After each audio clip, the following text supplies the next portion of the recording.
Doctor Iván Cepeda, bienvenido a Palabras Más. Estoy encantado de estar aquí en el programa. Muchas gracias.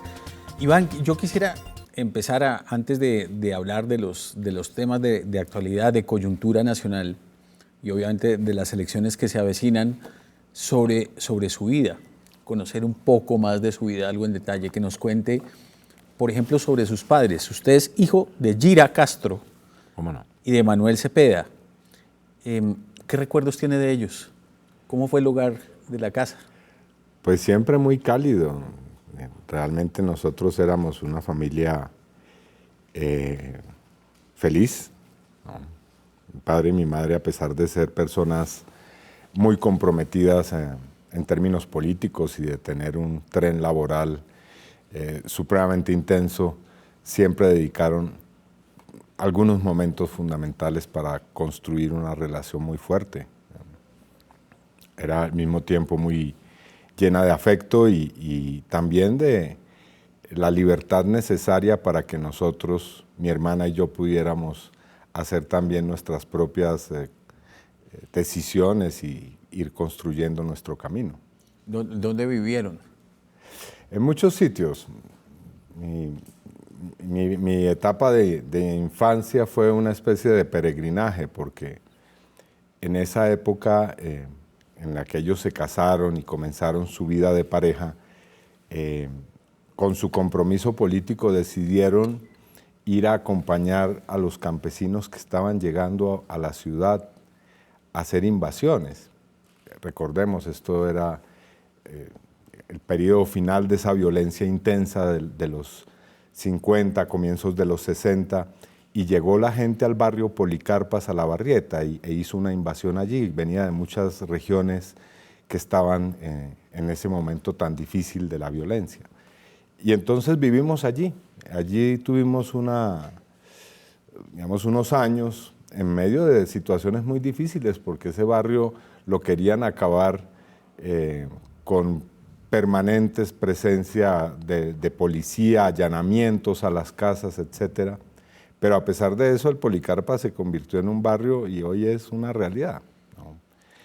Ustedes vivieron fuera de Colombia, les tocó vivir en el exilio. También parte de tu infancia y tu juventud Sí, tuvimos así. que salir en un momento porque ya la presión y las amenazas contra mi padre se hacían muy fuertes. Él había estado en la cárcel por una acusación en términos políticos y una vez que salió, se presentaron muchas amenazas y eso obligó a que saliéramos primero a Cuba y después a vivir en Praga. Y allí estuvimos un tiempo, unos años. ¿Cómo fue la experiencia en Cuba y cómo fue la experiencia en Praga? Bueno, yo realmente de esa etapa tengo recuerdos infantiles, ¿no? Lo que he podido después ir elaborando es que en el caso de mi padre fueron momentos de discusión política muy intensos, porque en esa etapa se estaba fraguando pues una serie de decisiones políticas que tenían que ver con el futuro de Cuba, ¿no? La presencia del Che Guevara, su ida al Brasil, primero a África, después a Brasil, después a Bolivia, y la decisión de acompañar allí lo que fue la guerrilla de Bolivia y sus últimos años. Todo eso fueron momentos en los cuales mi padre de alguna manera fue testigo, como parte de los periodistas y de los activistas políticos que estaban allí refugiados. Y después en Praga también fue importante porque alcanzamos a ver cómo se produjo ese momento de choque político que fue la primavera de Praga, cuando se vino abajo ese régimen que había allí. Su primera vinculación con la política en Colombia, ¿cuál fue, Iván? Bueno, digamos que ese era un ambiente en el cual había muchos contactos, muchas discusiones en nuestro hogar y también mucha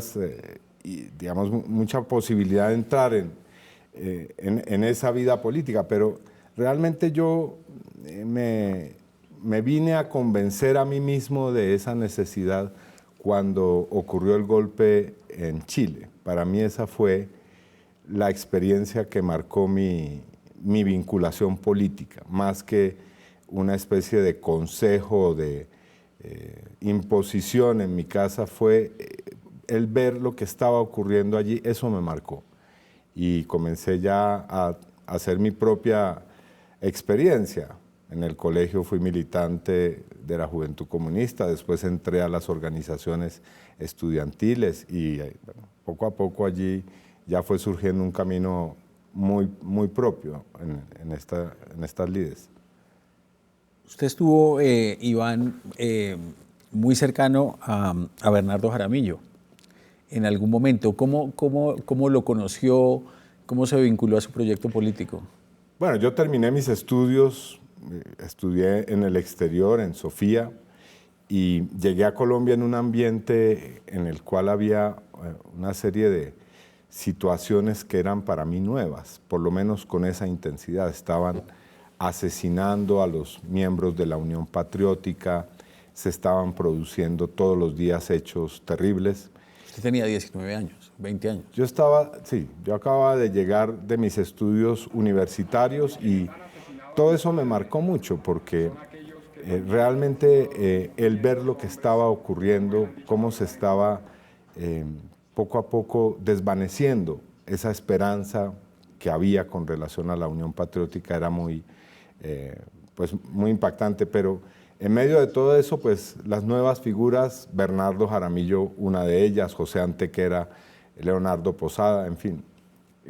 Pero fundamentalmente Bernardo Jaramillo, un abogado que había hecho su experiencia en la zona de Urabá, que venía con un discurso renovador y muchos creímos que era la figura que iba realmente a cambiar la historia. Y así hubiese sido si no se produce su asesinato, que fue el asesinato que coincidió también con el de la muerte de Carlos Pizarro y de otros líderes muy importantes que encarnaban precisamente un cambio político.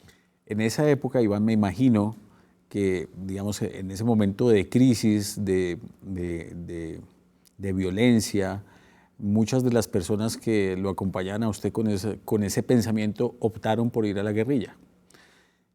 ¿Qué lo mantuvo a usted de este lado, pensando en que la solución podía estar en el ámbito de la democracia y no en el ámbito de las armas? Efectivamente, muchas personas que estuvieron, o algunas personas que estuvieron en la Unión Patriótica cuando vieron esa situación que se estaba presentando, optaron por irse a la guerrilla. Bueno, en mi caso, yo he sido una persona que nunca ha podido ni ha querido participar en la violencia, ¿no? Creo que esas experiencias que alcancé a vivir me marcaron de cierta forma y esa era mi decisión. Y estuvimos trabajando mucho para precisamente evitar que buena parte de los líderes de la UP fueran asesinados. Ideamos posibilidades de salir del país y buscamos soluciones, pero lamentablemente ese proceso se dio y la gran mayoría de todos esos líderes de manera consciente asumieron el reto de quedarse en el país y de afrontar su destino, que fue en muchos casos la muerte. ¿Cómo lo marcó la muerte de su padre? ¿Y cómo lo ha marcado en su vida política? Pues de manera definitiva. A pesar de que, como lo venía diciendo, esas dolorosas experiencias, una cosa es ver que ocurren esos hechos con relación a otras personas y de alguna manera es diferente cuando se vive con relación a una persona tan cercana como es el padre, ¿no? En términos de implicar una decisión de buscar justicia, de buscar esclarecimiento, de hacer algo para que ese hecho de alguna manera pueda ser comprendido, tramitado superado, ¿no?, en términos positivos. ¿Piensas que esa tarea que emprendiste de esclarecer lo que pasó con tu padre ha finalizado? ¿Está claro para ti qué fue lo que pasó? Bueno, en el caso de mi padre, algún resultado pudimos obtener, pero luego de eso, para mí se abrió un mundo que es el mundo de las víctimas de Colombia. Y ya no solamente de una situación meramente individual o del caso de la Unión Patriótica, sino de millones de personas. Y esa es una tarea que estamos muy lejos de poder todavía decir que hemos cumplido o resuelto. Hay allí una situación que tiene muchas facetas, incluso que hoy desconocemos y que todavía es muy prematuro decir que hemos logrado de alguna forma resolver. En ese trabajo por las víctimas, por lo menos en el tiempo que ha trabajado en el Congreso, hemos visto varias de esas facetas en las cuales usted se ha interesado. Brevemente, el escenario del despojo de tierras en Colombia, ¿cuál es?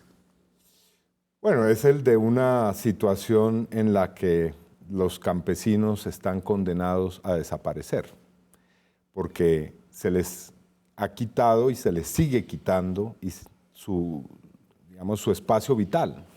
Se les está expulsando permanentemente a los extramuros, a las fronteras, a las grandes ciudades. Igual ocurre con los indígenas y con los afrodescendientes. Fíjese usted, 3 pilares de nuestra identidad como nación. Esas 3 comunidades son fundamentales para nuestro país. Todos tenemos algo o llevamos algo de ellas y son las más perseguidas, las más miserables en términos de sus condiciones de vida, no de su cultura y de su visión del mundo, sino en términos de lo que les ha tocado como suerte, la pobreza, la exclusión, el aislamiento.